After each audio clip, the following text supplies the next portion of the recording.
అంశం కూడా నాకు కనబడ్డది. ఇది ఒక్కసారి చూడుర్రి. ఇది చూసిన తర్వాత నేను చాలా సందర్భాలలో కూడా చెప్పిన, మళ్ళీ ఇప్పుడు కూడా చెప్తున్నా, ఉచిత విద్యుత్ రద్దు. అందుకే మోటార్లకు మీటర్ల ప్లాన్, ప్రీపెయిడ్ మీటర్లతో విద్యుత్ రంగం ప్రైవేట్ పరం.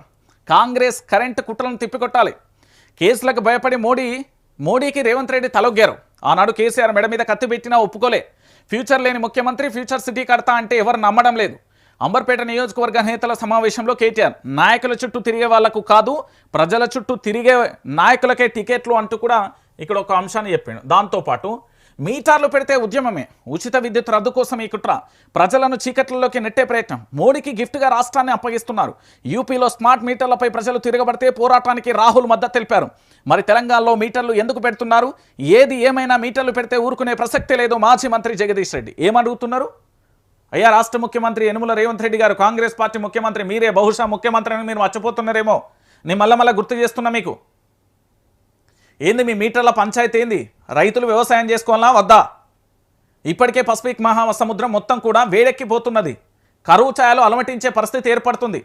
రైతులు వ్యవసాయం చేసుకోవాలన్నా అరిగోసబడాలనా? ఇది చెప్పమంటే మాత్రం సమాధానం లేదు. మీరు ఏది ఓటుకు నోటుకేసుకు సంబంధించా ఈ మోటార్లకు మీటర్లు ఎందుకు పెడుతుంది? అసలు పెట్టాల్సిన అవసరం ఏంది? ఈ మోటార్లకు మీటర్లు పెట్టాల్సిన అవసరం ఏంది? ఈ మోటార్లకు మీటర్లు ఎందుకు పెడతారు? ఏం కర్మ, ఎందుకు పెట్టాలి అసలు? తెలంగాణ సమాజం ఆలోచించండి. వ్యవసాయం చేస్తున్న రైతులకు సంబంధించి ఇప్పటికే వాళ్ళకు పెట్టుబడి సాయం ఇయ్యలే రాష్ట్ర ప్రభుత్వం, నష్టపోతున్నారు. ఎరువులు చక్కగా ఇయ్యలే, నష్టపోతున్నారు.